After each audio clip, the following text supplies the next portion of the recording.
Welcome, everybody. We're going to start today's event. My name is Rosa Carrasquillo. For those of you who haven't met me yet, I'm today, or for this year, the Director of Latin American and Latino Studies. And today's lecture is the second one of a series on race and the national imaginaries in the Americas that have been made possible with the collaboration of Latin American Latino Studies, Africana Studies, the Carson Chair, Asian Studies, and CREC. So we are very excited today to have Sam Martinez with us, and I feel very honored to introduce him to you today. Sam Martinez is a Cuban-born ethnologist. He is presently on the board of the American Ethnological Society and has served as chair of the American Anthropological Association's Committee for Human Rights. He contributed an extensive expert affidavit in support of the landmark case of Yean and Bosico versus Dominican Republic, presented before the Inter-American Court of Human Rights in 2005. I'm sorry for the reading, but I'm getting blind, so age. He is the author of 2 ethnographic monographs and several peer-reviewed articles on the migration and labor and minority rights of Haitian nationals and people of Haitian ancestry in the Dominican Republic. He is also editor of the contributory volume International Migration and Human Rights and co-editor of 2 journal special issues. In his current research and writing, he brings critical scrutiny to the writing of Northern human rights monitors, journalists, and social scientists about Haitian ancestry people in the Dominican Republic. He's also doing background research on anti-slavery narrative of the 20th century and early 21st century. His talk today is titled Anti-Haitian Exclusionism in the Dominican Republic, a Biopolitical Turn. So please join me in welcoming Sam Martinez. Thank you for the invitation. It's such a pleasure to be here and speak to this pressing issue. My own engagement with Haiti and the Dominican Republic began in the mid-1980s as I was doing my dissertation research in anthropology. And my dissertation fieldwork was very much a work of economic anthropology, attempting to understand the rationality of movement to and from Haiti and the Dominican Republic. Why would people be leaving impoverished communities in Haiti in order to take up work in almost equally impoverished places in sugar plantations in the Dominican Republic? Over time, that engagement expanded to include the human rights activism that was emerging in the late 1980s and 90s among Haitian ancestry people in the Dominican Republic itself. That is growing into research on the learning trajectory of international human rights monitors. How is it that monitors learn about situations in other countries? And in some cases, how do people end up unlearning and repeating old mistakes from an earlier generation? And along the way, of course, I find myself often writing about situations that are emerging. And today's talk, I think, fits very well within that larger strand of work of talking about how this situation is changing and changing rapidly. And I think has entered a potentially decisive moment at the present time. So I'm going to be referring to my written notes here. Oh, hold on, I should point this way, I think. Right.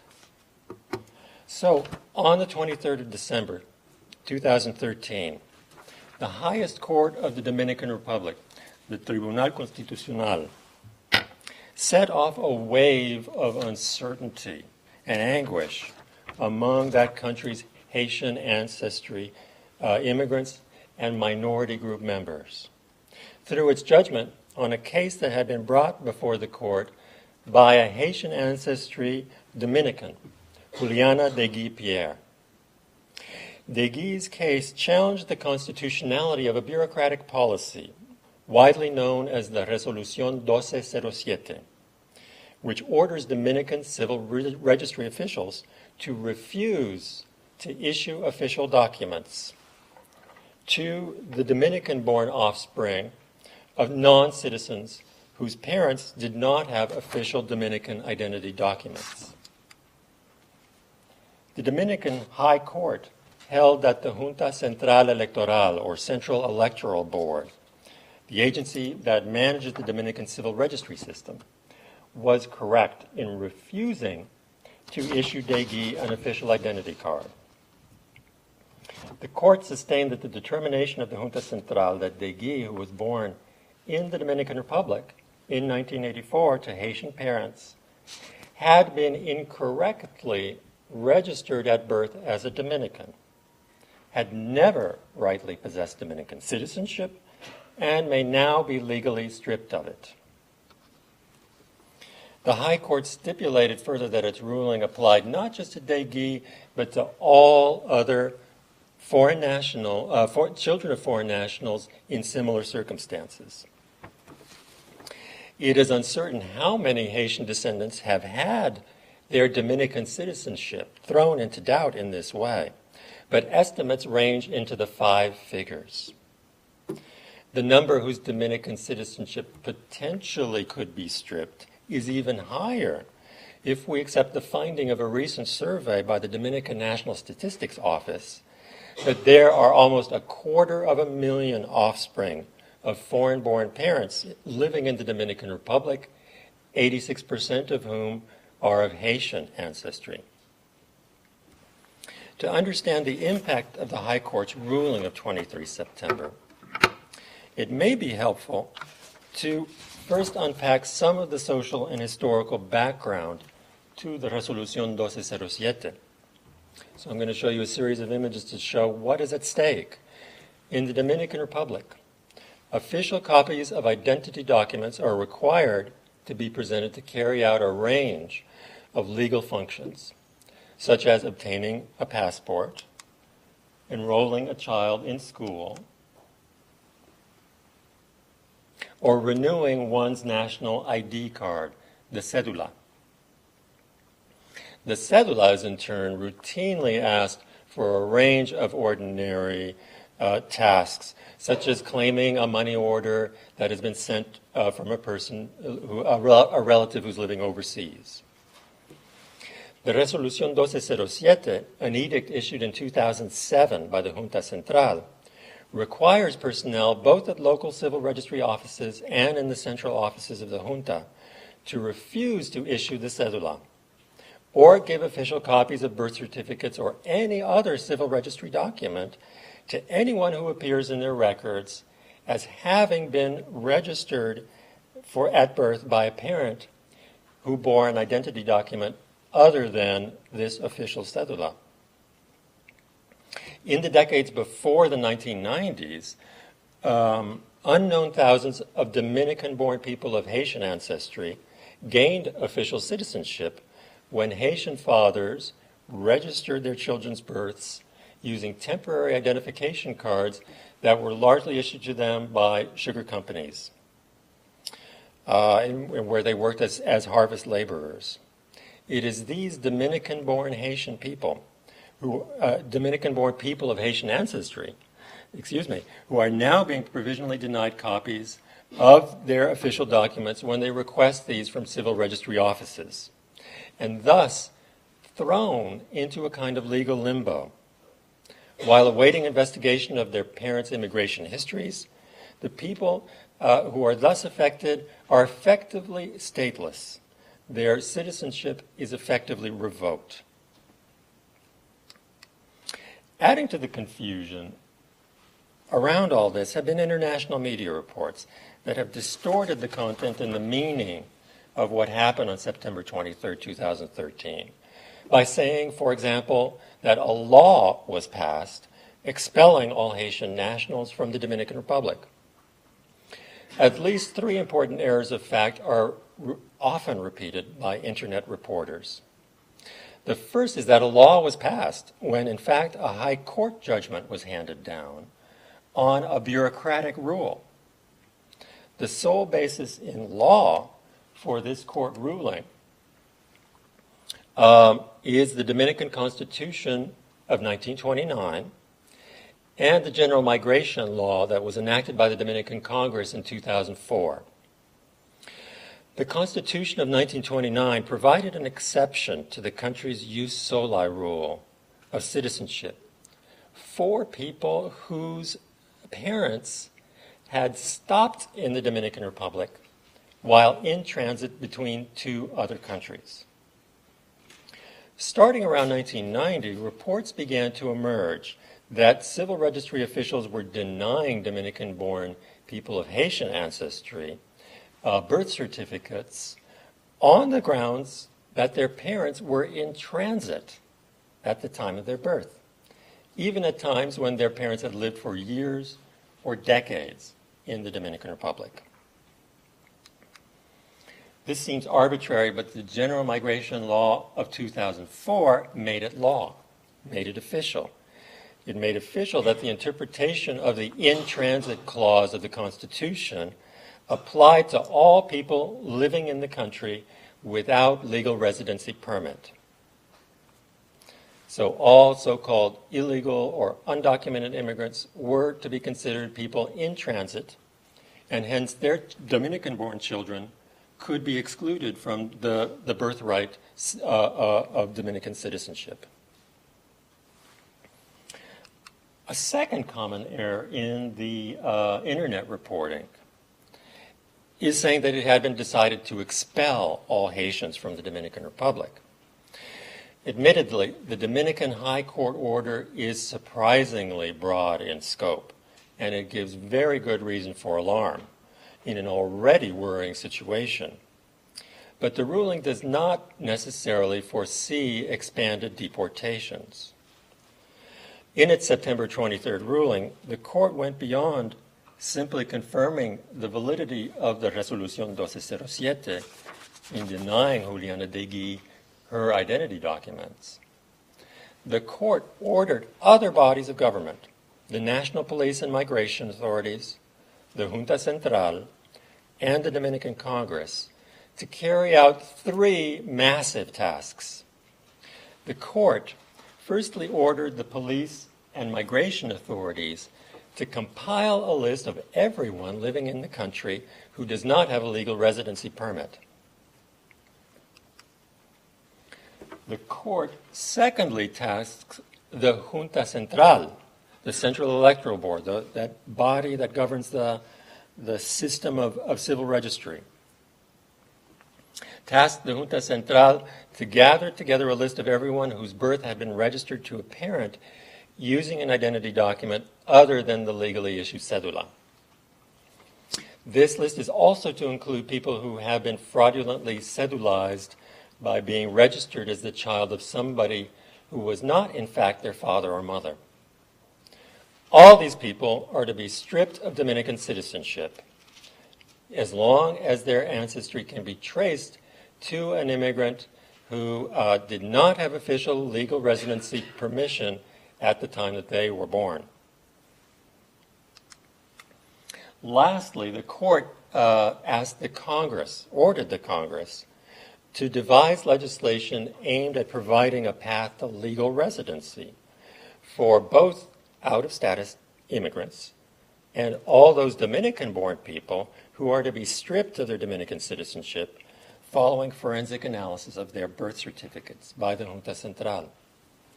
So it's a deeply contradictory ruling, right? On one hand, the court is saying all of these Haitian ancestry Dominicans, even though the ruling doesn't say anything specifically about Haitians, that is obviously the target. All these people must be first pushed out of Dominican citizenship, and then the Congress can devise legislation aimed at including them as immigrants, guest workers, who knows? It's up to the Congress to decide. So all of the measures dictated by the court's ruling of September 23rd give plenty of reason for worry, even if they don't result in added deportations. for what is tacitly envisioned by the General Migration Law, the Resolución 1207, and the High Court ruling of 2013, is not the territorial expulsion of Haitian ancestry people, but their incorporation in the Dominican political economy as second-class people, people who do not possess the same rights as Dominican citizens.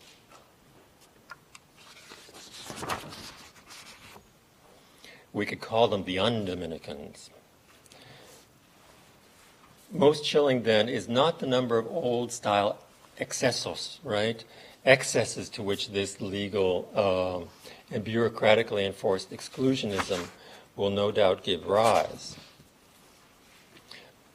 Among those excesses, we can say that anyone who looks Haitian in the eyes of the police, the military, or migration officials is vulnerable and will continue to be vulnerable to shakedowns, harassment, and even expulsion without due process.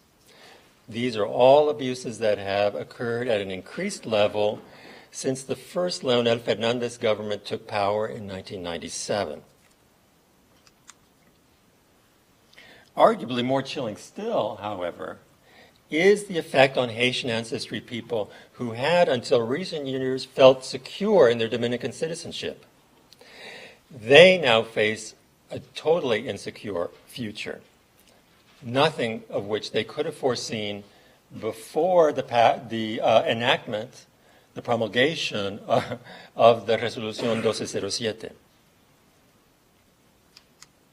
So in this new legally normative and bureaucratically administered form of exclusionism, as is envisioned in the September 23rd High Court ruling, the impaired civil and economic status of Haitian parents and grandparents will now be inherited by their Dominican-born offspring and passed on in perpetuity to their offspring for the foreseeable future.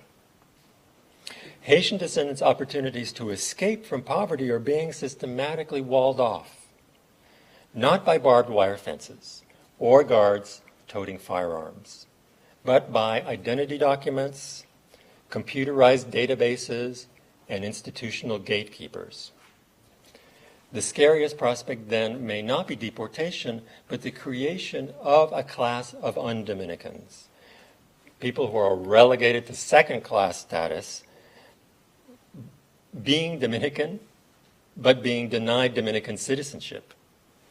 The un-Dominicans, the members of this internal stateless minority, will gain at best unequal and precarious access to opportunities for higher education, exercising legal property rights, and getting visas to travel abroad.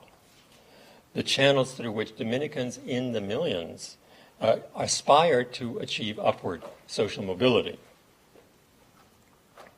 So in asserting that the expulsion of Haitians is the aim of the September 23rd court ruling, internet reporters have got it wrong 2 times.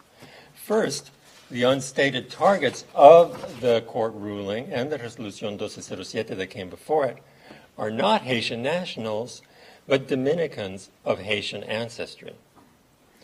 The more significant danger, secondly, is not mass deportation, but second-class incorporation as an eternally subordinated minority within the only country in which these people hold any kind of effective tie.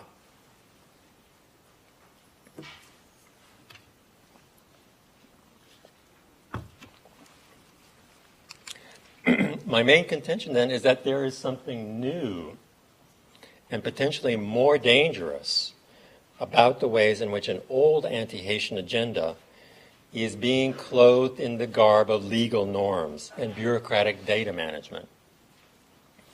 How to theorize the newness of this situation is really something that I want to leave open for discussion.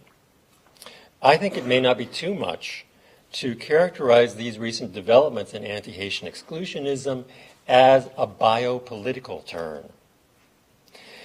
In his lectures on the birth of biopolitics, Michel Foucault spoke of governmentality as, quote, a type of rationality that would enable the way of governing to be modeled on something called the state, end quote.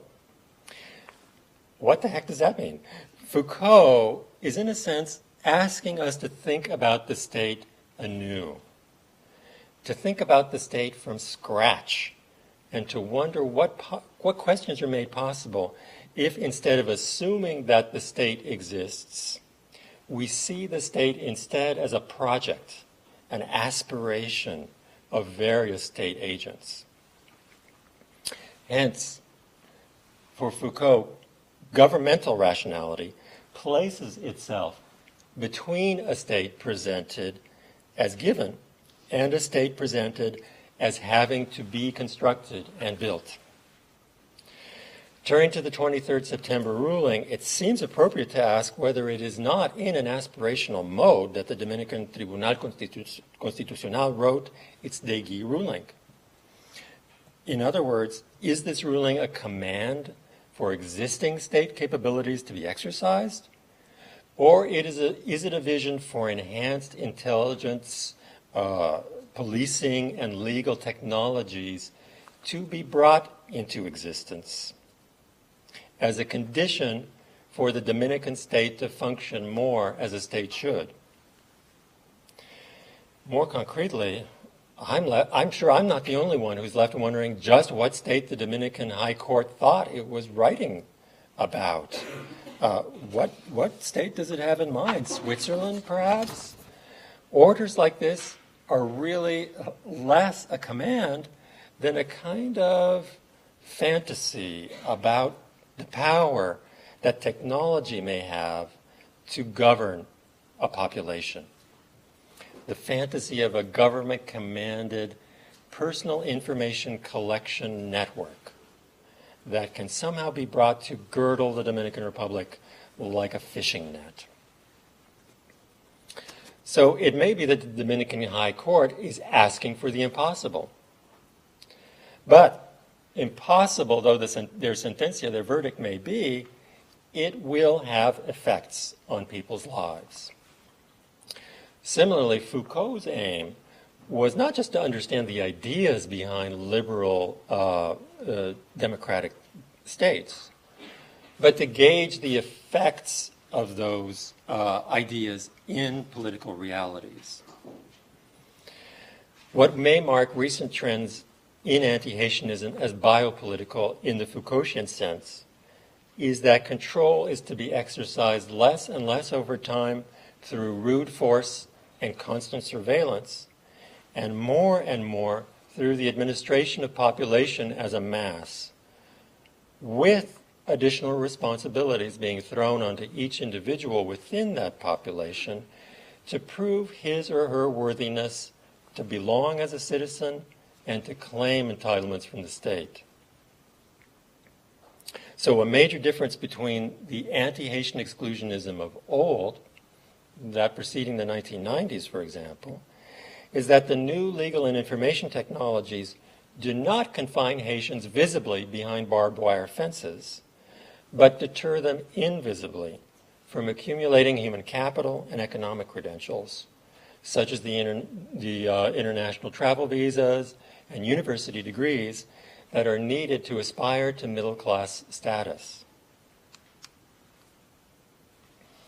Now, it should be added here that there's room for disagreement about what biopolitics means, and I'm open to correction and amplification of my reading of Foucault, and who I see as talking about biopolitics as having possibly plural rather than unitary meanings.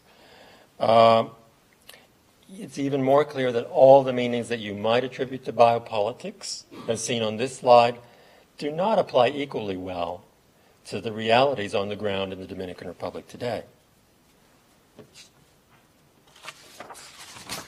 A closely related question is to what extent governance in the Dominican Republic today can rightly be said to resemble the biopolitical regimes of post-industrial liberal democracies, the United States, Switzerland, But let's leave further consideration of those kind of conceptual pitfalls for the period after my formal comments.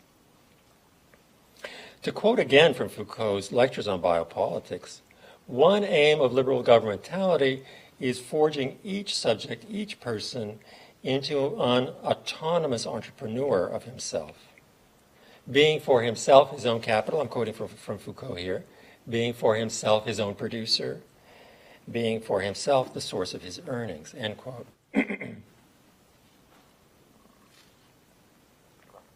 So this really bears the mark of a responsibilization agenda that we saw taking root in European and North American politics in the 1990s.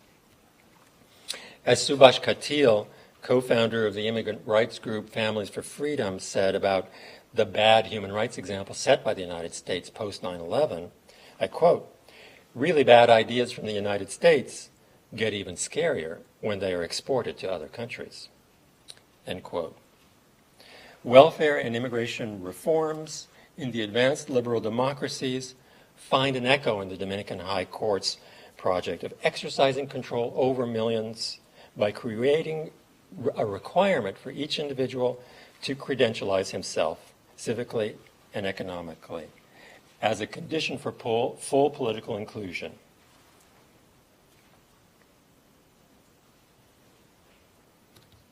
So the new kind of anti-Haitian exclusionism that's been taking shape in the Dominican Republic, starting with the General Migration Law of 2004, aims to control people of Haitian ancestry progressively less through arbitrary displays of force and more through the use of codified law. So even as anti-liberal aims are being pursued, a veneer of legality, a veneer of normativity pervades the new exclusionism. To my eyes, this trend of legalizing exclusionism, of codifying it, is in part a response to international human rights pressure. It is significant to begin with that the Debunking case was brought to the Dominican High Court with the support of a legal team paid for and organized by the Open Society Foundation's Justice Initiative. And the Debunking case is but the latest in a string of Dominican and international constitutional and human rights litigations, which began with the landmark Yean and Bosico case, which made its way through the inter-American human rights system from 1998 to 2005. My intuition is that it's not just international human rights lawyers who have ascended a steep learning curve, but Dominican officials as well. They have grown increasingly agile in their tactics. It is in any case impossible to deny, I think, that the human rights advocacy panorama that we're talking about entered into a phase of accelerated change starting in the late 1990s with the ascent of Leonel Fernandez to the presidency and also with the adoption of a new strategy of litigation in international courts by Friends of Haitian Rights overseas. So the contrast between the migration policies that were in place then and those that exist now is worth briefly sketching. In an essay originally published in 2005, sociologist Wilfredo Lozano observed that the Dominican state, quote, has in general defined its migration policies, in a logic of absence, end quote. Lozano's characterization of the old pre-2000 migration regime is apt inasmuch as an absence of legal and institutional regulation over migration tacitly ceded control over migration to private entrepreneurs. Yet the old migrant labor recruitment system, which had in its broad contours remained unchanged from 1952 to 1997, might just as easily be said to have obeyed a militarized logic. Growers would send touts into rural Haiti to recruit platoons of migrants. The military would then guard these shipments of migrants until the point that they arrived on the sugar estates. as well as rounding up undocumented Haitian immigrants in places around the country and then redirecting them to state-owned sugar plantations. So in this older system of migrant labor regulation, the military played a very obvious and heavy hand. And once the recruits were on the sugar estates, private sugar company police forces kept new recruits under surveillance and were empowered to turn back any Haitians who attempted to leave company property without authorization. By the mid-2000s, it was obvious to Lozano that the country was facing increased international pressures to change its migration system and to do so in a way that fit with human rights. Unfortunately, the legal formalization has taken place, but it's been done in an anti-liberal, a restrictive vein rather than a liberal one, bringing migration policy into only cosmetic conformity with liberal norms. So it's as if the administration of President Fernandez mimicked international advocate strategy of couching Haitian rights claims in liberal individual rights norms and turned that on its head by recasting exclusionism in legally encoded yet anti-liberal terms, terms of sovereignty rights rather than individual rights. So, in short, the basis of anti-Haitian exclusion is shifting from custom and, where necessary, the application of rude force to a new mode where the public administration of population, according to criteria of deservingness, assorting people into tiers of what kinds of entitlements they are to receive from government. Another change is the on-the-ground transformations in the sugar industry's mode of recruiting harvest labor. 2012 study found that by far the greatest number of workers, Haitian workers in the sugar estates, feel that they're free to walk away from their plantations at any time. Likewise, the whole involvement of these company hired employees to go and recruit labor in Haiti and bring them over to the Dominican Republic has virtually disappeared. What's to explain these changes? One is the rapid decline in demand for harvest labor. This has resulted from dropping Dominican sugar exports. Another, of course, is the pressure of international human rights denunciations. The abandonment by sugarcane growers of the most egregious forms of coercive control seems to have been well advanced even by 2007, when the celebrated video documentary, The Price of Sugar, revived the allegation that Haitian sugarcane workers were being held as slaves on Dominican plantations. The Price of Sugar makes passing mention in its final third of a more than 90-minute film that central elements of its denunciations no longer hold. Plantation guards, it's revealed, no longer carry firearms, nor attempt to restrain workers from leaving. And hence the situation has changed dramatically on the ground in the sugar estates. So a key element to the story may be how this new system of exclusionism by bureaucratic governance and law fits with the requirements of a new and more flexible incorporation of Haitian labor into the Dominican economy.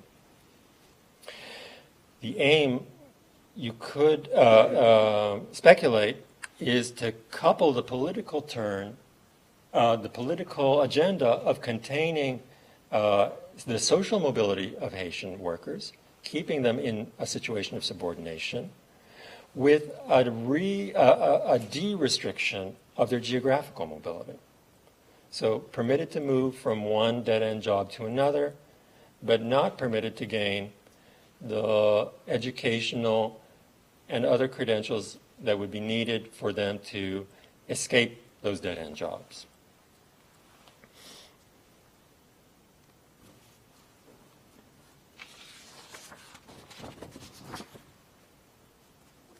So one thing that worries me about the situation, too, is that in spite of evidence that exclusionism is taking a troublingly new shape, right, and being extended to segments of the Haitian ancestry population that formerly felt themselves to be secure in Dominican citizenship, the international advocacy has not changed that much to keep pace with these changes. The issue framings, the visual rhetoric through which Haitian rights activists internationally have responded to the High Court ruling of September 23 remain much as before. Still dominant in this pro-Haitian rights rhetoric are images of flames, the anger-contorted faces of anti-Haitian demonstrators, the clangor of interethnic hate speech and of Haitian property being destroyed by violent mobs. In more than one social justice film, shots of surly-looking, burly, shotgun and pistol-wielding mulatto men in uniform abound, intercut with video of jostling masses of anti-Haitian protesters, wielding machetes and clubs, setting tires ablaze in the street, and grinning grotesquely as they shout for the expulsion of all Haitians from the country.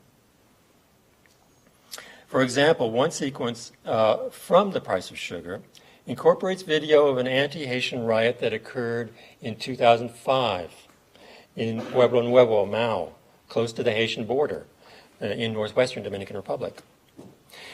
Price of Sugar portrays this not as an isolated event, but as a sign of perennial and pervasive persecution of Haitian people. The Pueblo Nuevo footage, taken from Dominican TV News, begins with images of young mulatto men running about with machetes, clubs, and axes in hand, burning and looting decrepit shacks. One young man bearing a hatchet and a machete before his chest, we see him here, as if to make the sign of a cross, runs directly toward the TV camera, then pauses for a second while in close-up range, looks right into the camera lens with cinematically bug-eyed intensity and growls, "De aquí se van o hay guerra." They leave here or there will be war. Interspersed with these anxiety-inducing images are the sounds of people shouting and of metal tools pounding against sheet metal. On top of all of which, the narrator says, I quote, "Fear and hatred of Haitians has long been a part of Dominican society. Almost every day, the media reports on acts of violence around the country," end quote. As the visual track switches to images of decrepit sugar plantation housing, the narration adds, quote, "For many Haitians, the bateys," which are sugar company compounds for agricultural workers, "however deprived, are the only place in which they can feel safe," end quote.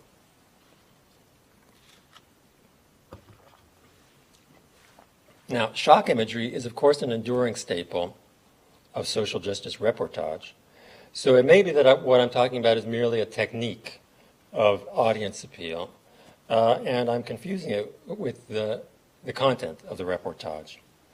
Yet I think it's vital for us to ask what kinds of prejudices may hitch a ride as visual media tacitly configure citizenship, not just in the Dominican Republic, but in an imagined global community of human rights.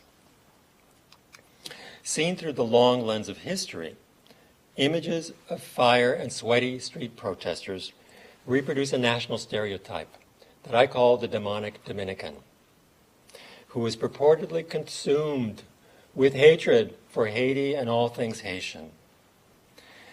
The demonic Dominican is a very old figure, given new life through newly influential visual media. The demonic Dominican fits as a kind of stock villain within dominant emplotments of human rights. The Dominican, in this view, fits the mold of a foot soldier for ethnic warfare. Boorish, bigoted, narrow-minded, inarticulate, emotionally manipulable, and predatory. Having only half ideas, broken speech, and short-term aspirations, the demonic Dominican is easily misled by bad-minded superiors. Rarely is it asked how accurate it is to impugn the whole Dominican people as perpetrators of anti-Haitian exclusionism. Yet a major premise shared not only by recent visual media reports, but by a good number of earlier and more sober-sounding international human rights reports, is that Dominicans' anti-Haitian sentiments are so virulent as to prevent them from engaging in reasonable dialogue. Evidence is not only available, but happily can itself take a visual turn. This America's Barometer graphic shows growing public support among Dominicans for granting citizenship rights to Haitian ancestry Dominicans. That same period from 2006 to 2012 coincides paradoxically with the moment in which the Dominican political class took stridently anti-Haitian positions.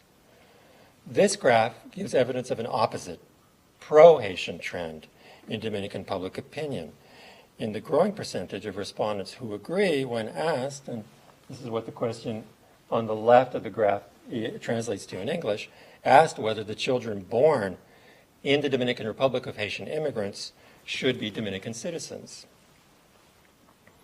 So fully half of Dominicans are in agreement with this idea that Haitian ancestry people should be granted Dominican citizenship.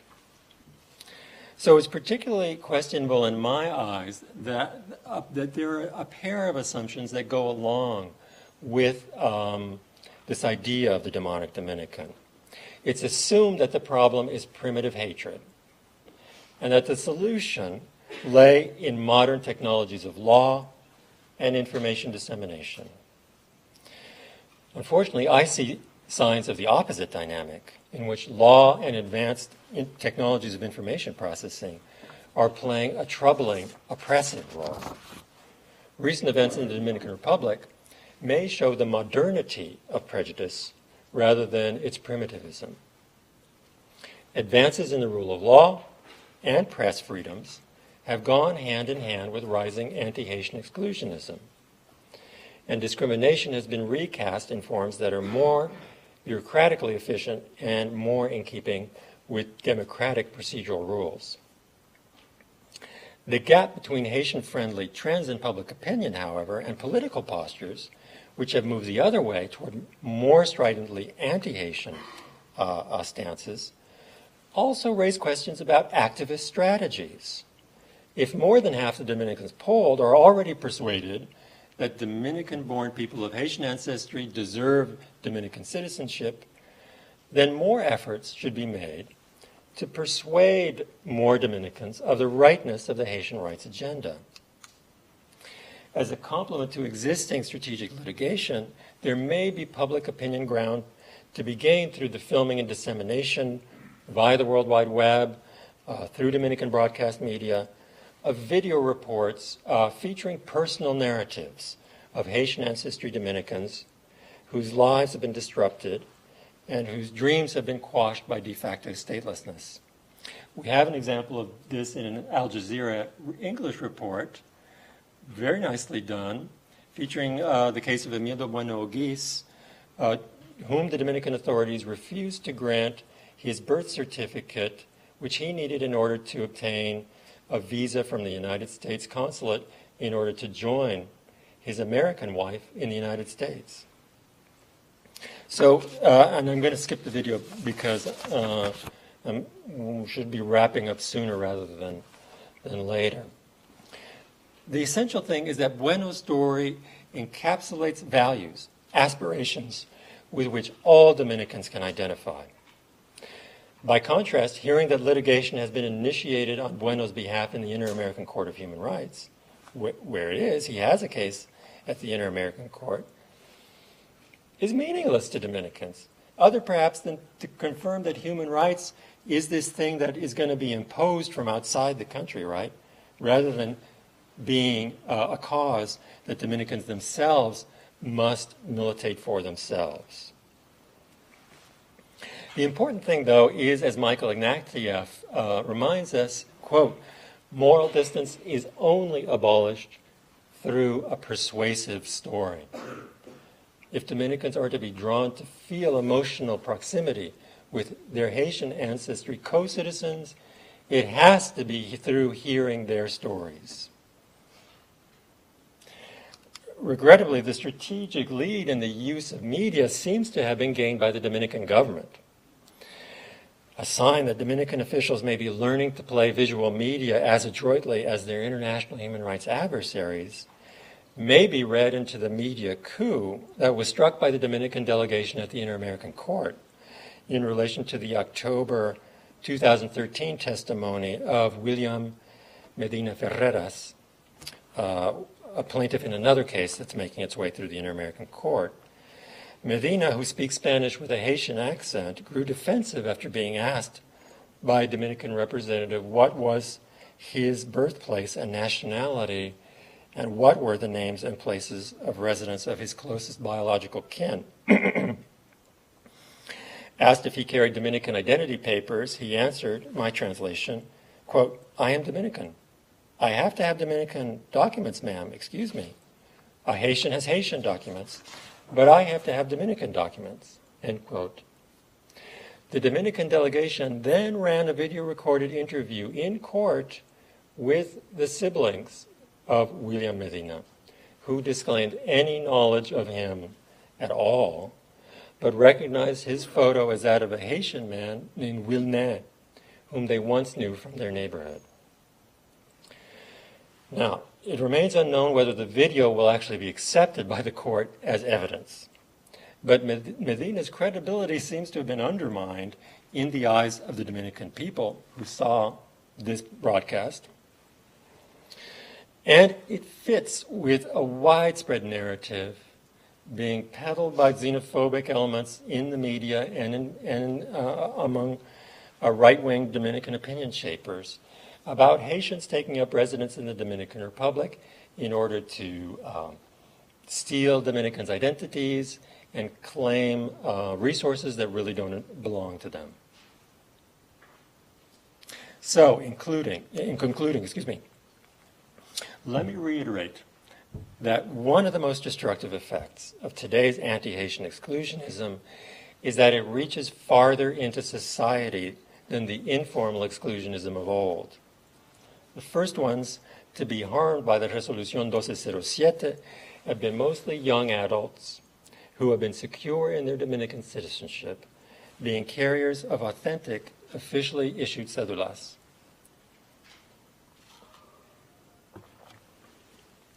In this way, now it's not just downtrodden and paperless, but upwardly aspiring and hitherto citizenship-endowed Haitian ancestry people who are being targeted for exclusionary treatment.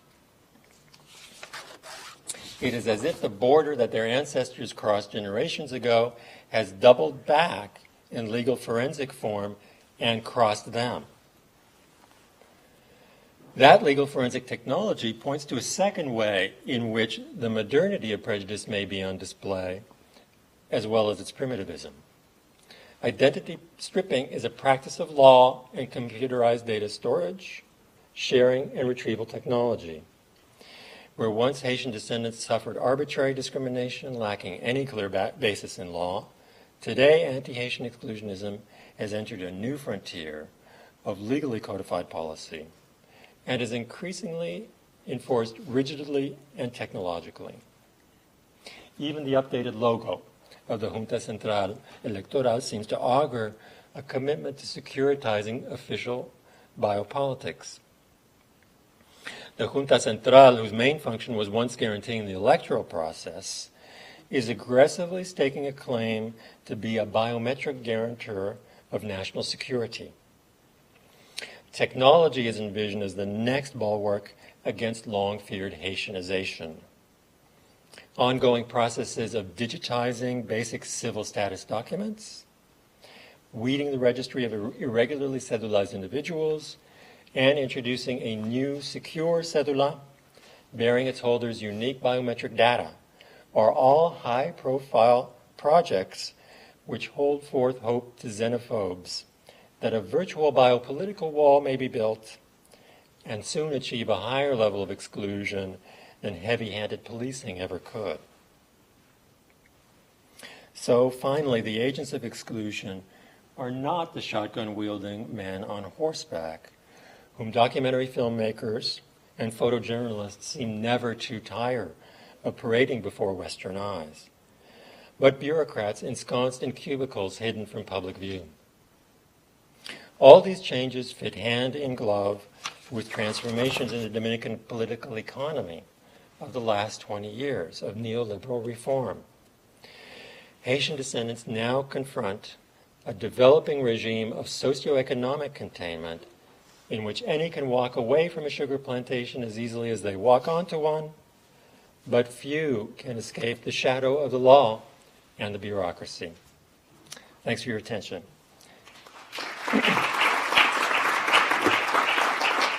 Well, you know, the Haitian government doesn't have a lot of resources at its disposal, but they're very interested in providing documents to Haitian ancestry people, and they have had mobile sort of clinics, workshops, where people can come and get a Haitian passport, for example.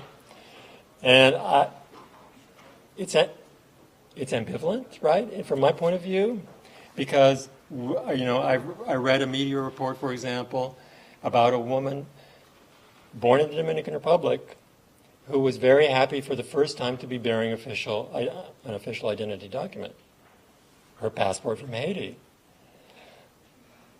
That's kind of problematic, right? Because she has the right to be a Dominican citizen. She has the right to belong officially in the society with which she has an effective tie, right? So the Haitian government can do a lot, but it can do a lot. It can work most effectively with those who are Haitian nationals. It starts to get problematic when, with a humanitarian intent, they endow people who are Dominicans by right with Haitian identity papers. The other way, of course, that the Haitian government can work is by applying effective pressure and being an interlocutor with the Dominicans. And there's been some hopeful signs that have emerged from binational negotiations, right, between the two sides following the September 23rd ruling. It was agreed in January, I think, late January, early February, that the Medina regime, the Medina government, is going to present legislation aimed at regularization to the Dominican Congress. That's been delayed, some people say because there's disagreement within the presidency in Santo Domingo about how liberal or restrictive that regularization of undocumented immigrants should be. So the legislative panorama looks very uncertain, but maybe one of the most effective things that Haiti can do is maintain, be vigilant and keep speaking out when the Dominican authorities seem to be taking the wrong direction.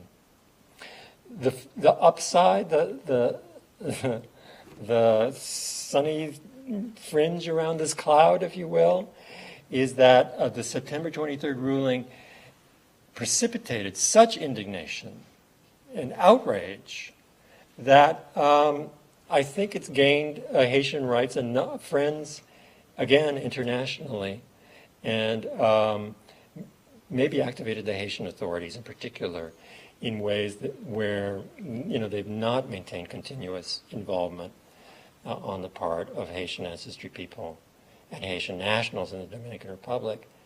In this regard, you have to remember that historically it's been the poorest and most downtrodden and least influential people from Haiti who have gone to Dominican Republic.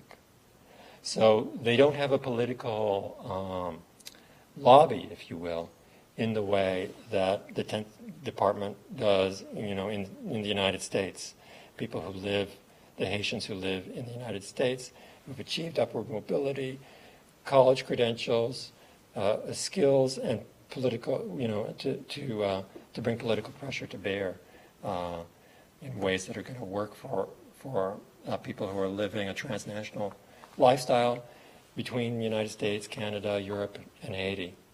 The Haitians who live in the Dominican Republic have, for the most part, been people who lack any of those kinds of political resources. Yes? Many of us here just came back from a trip to the Dominican Republic, and we met with people in an organization called Solidaridad Fronteriza. Mm-hmm. And the man who spoke with us, who he himself is about to, lose his citizenship. Right. He actually specifically, kept repeating, we're in favor of regularization. Mm-hmm. So that whole strategy of, we want, some sort of documentation for, Haitians in the country, but those of us who've been born in the Dominican Republic, we want, to be able to maintain our, status as Dominican nationals. Right. Mm-hmm. Yeah, go ahead. No, I just had a question, though, about, we were talking about the xenophobic elements and is there a particular, I seem to understood that there's a particular political party or parties that, are, although the majority doesn't necessarily agree with them, they're exercising undue influence because they're intimidating others within the political process. Yes.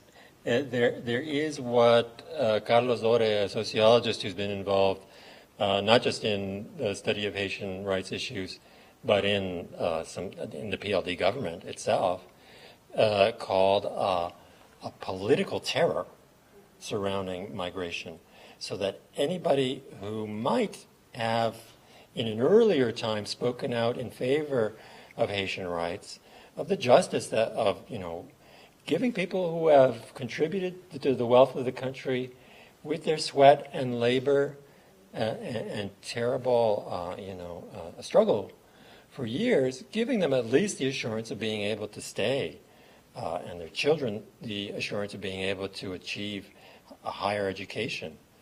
Dore said, and this was already around 2006, that there was a kind of a taboo around expressing any kind of positive opinion about migrant rights in the Dominican Republic. Now, of course, that don't seem completely strange to us if you looked at the Republican primaries, in which all of these candidates were competing with one another to be the most stridently anti-immigrant. So you could see how sometimes the talking class can talk itself into a position that appeals to the most right-wing elements in the electorate who are strongly committed to the issue. I think you could see that same dynamic in Dominican Republic.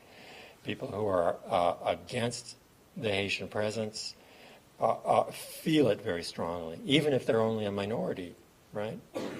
So it's a highly polarized issue. And I think that's what's also there. You could see that in the Americas Barometer data, where it's a 7-point Likert scale.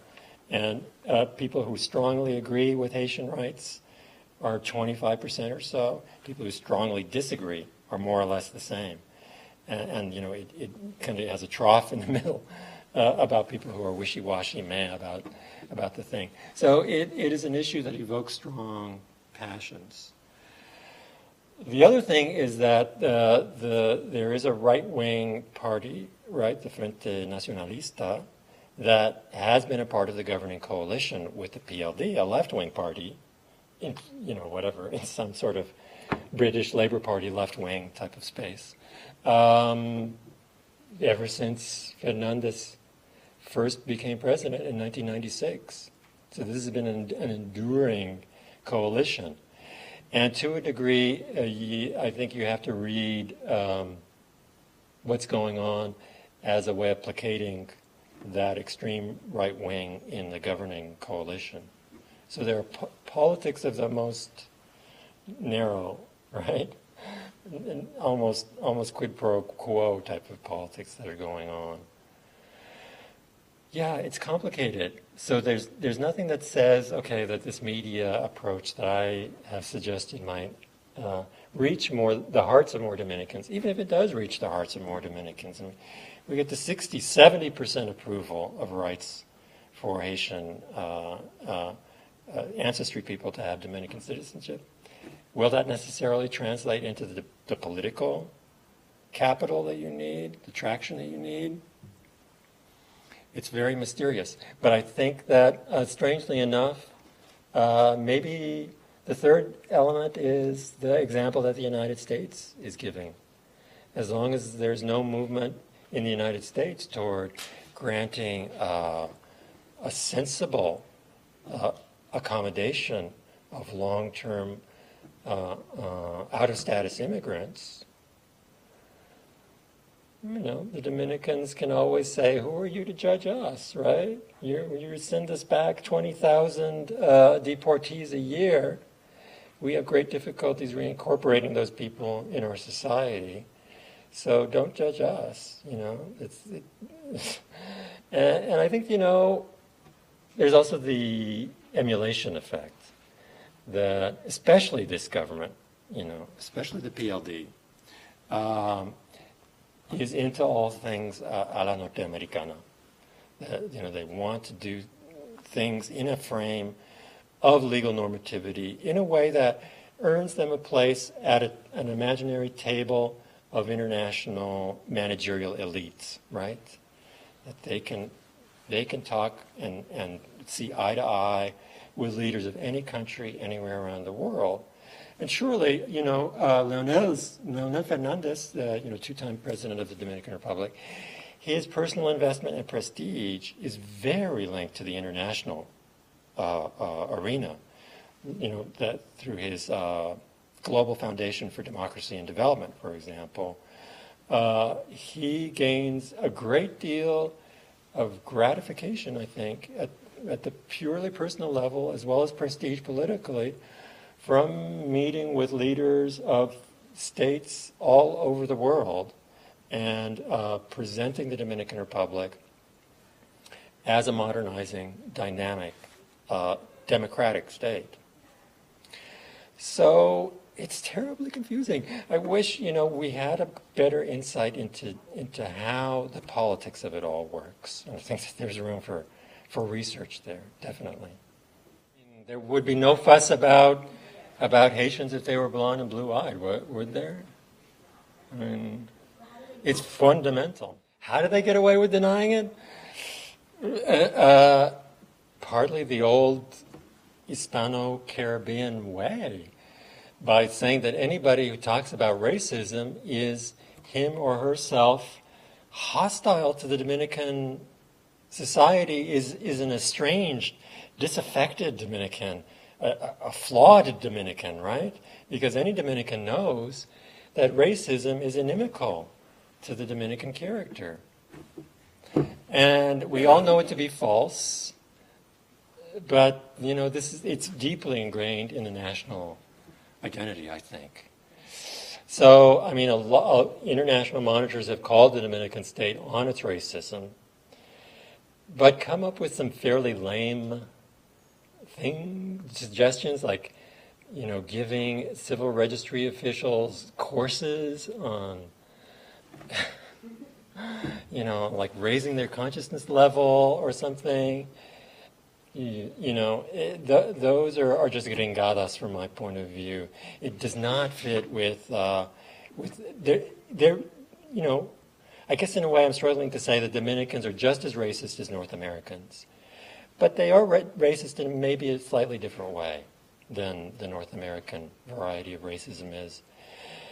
And there's a need, I think, to calibrate international denunciations of that racism in a way that is going to promote dialogue rather than simply generate more strident confrontation. I haven't answered your question, have I? The racism thing is just un nudo. It's so difficult to unpack. But I think that we have to insistently call it out. Insistently, consistently, and all sorts of other forms of oppression are also involved in it. Class and gender discrimination are central elements to the subordination of people of Haitian ancestry as well as racism, and those have to be called out too. I don't see any sign of it, though it would seem to be consistent again with the North American immigration example, right? That as long as you have the platinum card, you get the platinum visa, right?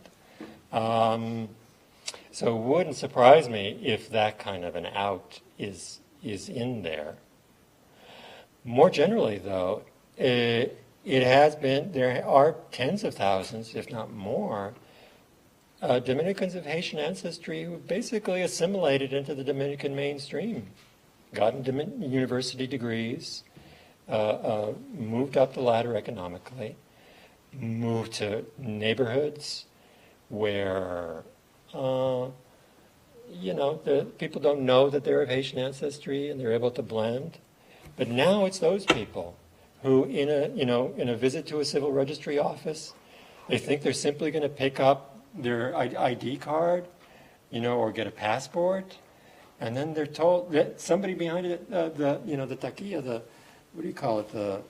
Could say, "Tengo un HH," I have an hijo de haitiano, right? They will be publicly called out as a Haitian descendant, and then be left with nothing. They don't even give them a letter that says, we are not going to give you your identity documents because your dossier is under investigation. They're just left with empty hands. So it's crushing, the experience of it. And when you hear people describe it, is crushing.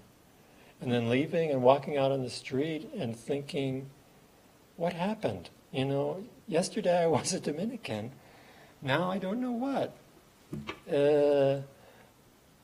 Maybe I'm showing class bias myself, right? And feeling so much for these people who are university educated and have all the refinement and can speak Spanish correctly, etc. I don't know. But really, I think it's a very worrisome new turn that things have taken. Okay, deporting is not the right word. Because deporting, and I say that not in a way that's like whatever, I don't mean to be high and mighty in correcting that. It's not. It's expulsion, right? Because deportation implies that there is some kind of legal process. You're seen by a judge, even if only for 15 minutes, and you can say, forget it, you can't deport me. I'm a Dominican citizen, right? That's not the way it happens. Any person who is stopped on the street and determined by a police officer or a migration authority to be a Haitian, from the way that she looks, from his last name, right?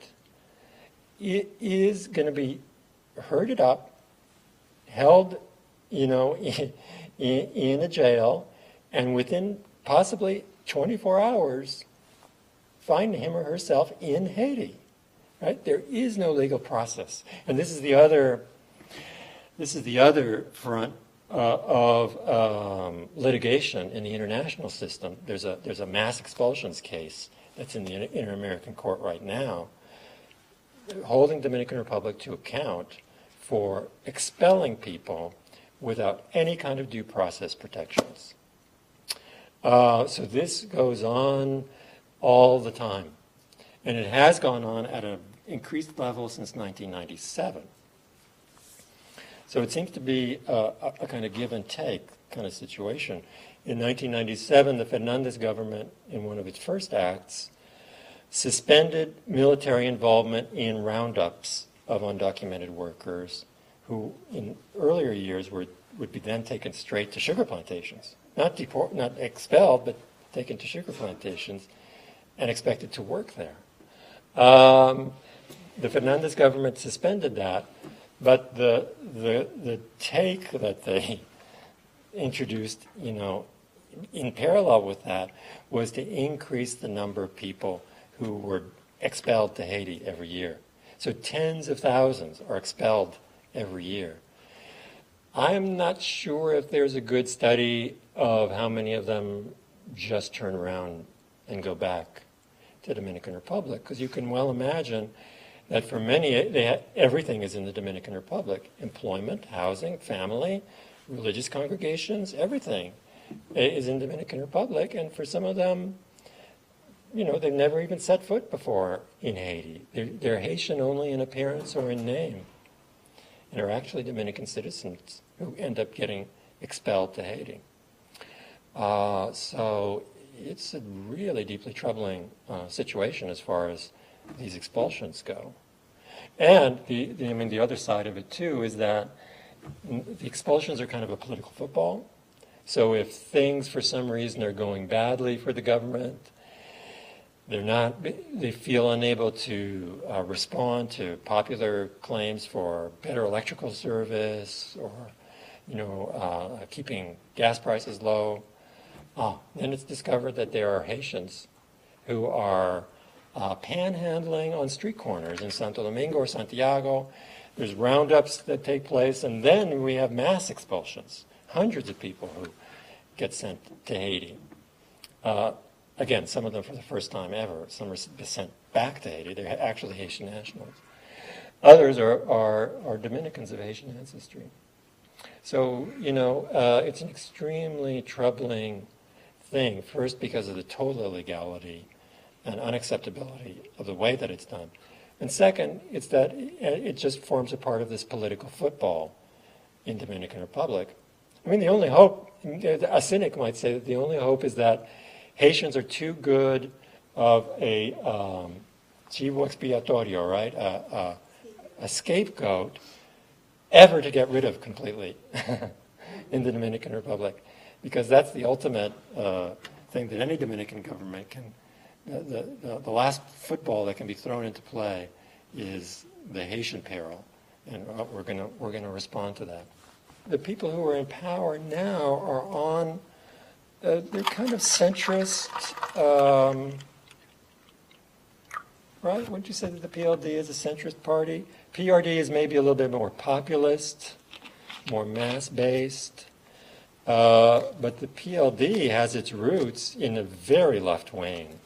It has a very left-wing origin. In fact, they broke with PRD in part to pursue a more purely socialist kind of politics, right?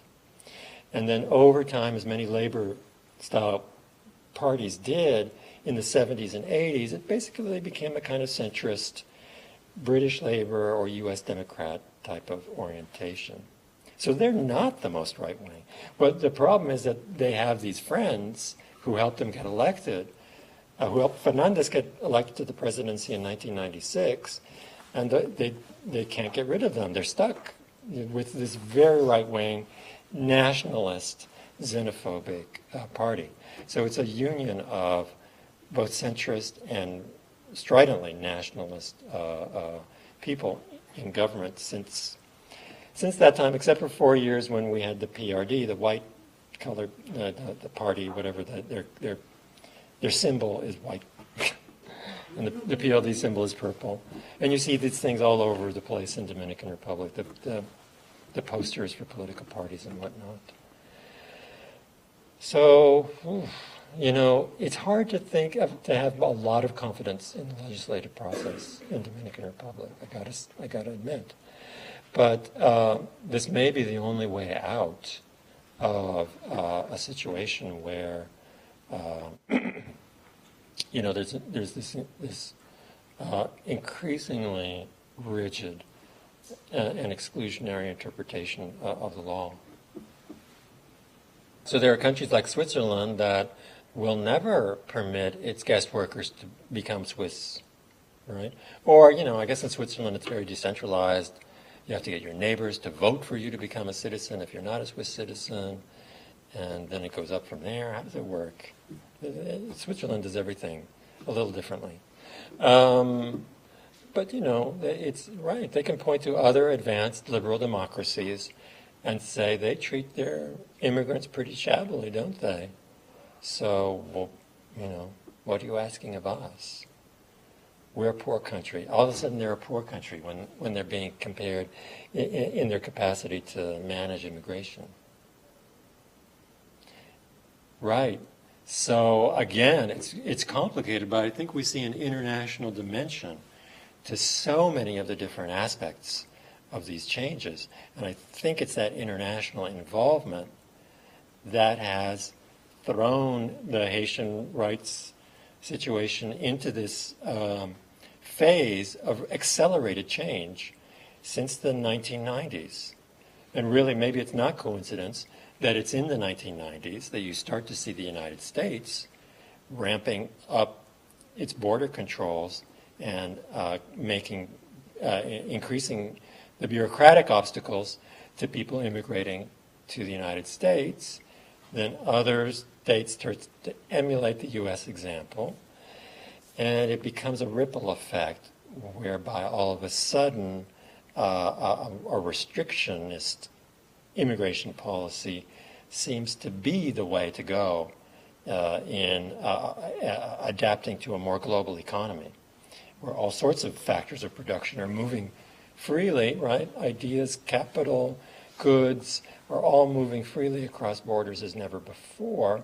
Strangely, an international consensus seems to have emerged that people, labor, is to be the sole factor that's going to be held walled in within nations. So, right, you know, I think we have to look beyond the Dominican Republic, but that doesn't let the Dominicans off the hook, right?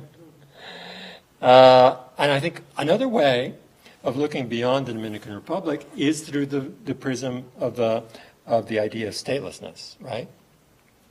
Because if you look at other states where statelessness is a big problem, you often find that the groups that are being targeted for second-class incorporation, right, for this internal stateless minority status, are the descendants of people that colonial and neo-colonial entrepreneurs brought into those countries as migrant workers in generations before. So Ivory Coast, for example, would be a classic case where a huge percentage of the population born in Ivory Coast is, the pretense is that they can be excluded from Ivorian citizenship because their parents were these people who were brought in under the idea that they would be guest workers and then go back to another West African state, right? So if you look at it through the prism of statelessness, you see that it's really a much bigger issue than just one poor country of the global south beating up on another poor country of the global south. It's an issue where we're living the historical legacy of systems of labor mobility that were put in place in the colonial era. So that's one reason why I like the frame of statelessness, for example, for this issue, besides it's actually fitting the facts better than, say, a contemporary slavery type of denunciation. It calls upon the international community for a different kind of responsibility, something for recognizing how the mess that we're seeing today is really the outcome of historical processes that unfolded generations before. Thank you very much, sir. Thank you.